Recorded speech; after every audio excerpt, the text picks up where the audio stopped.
মুড়ি মাখানি, মুড়ি মাখানি, মুড়ি মাখানি। কে কে খাবেন? কে কে খাবেন? মুড়ি মাখানি। ওর বাবাটা মুড়ি মাখানির জন্য ব্যস্ত, মানে মুড়ি মাখানি খাবে সে। ওই যে মুড়ি মাখানি খেতে ভালো লাগে তোমার? এখন একটু সরিষার তেল দিচ্ছি।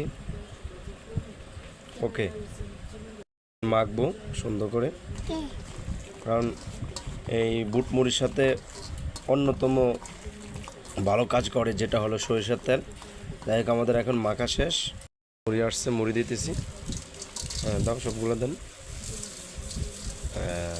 ওকে ওকে ওকে ওকে। এখন সুন্দর করে মাখবো এটাকে, দেখতে থাকুন। আমার বাবা তো মাখার আগেই সে খাওয়াতে ব্যস্ত। শেষ, এখন খাবো। আব্বু নাও, বিসমিল্লাহ, শুরু।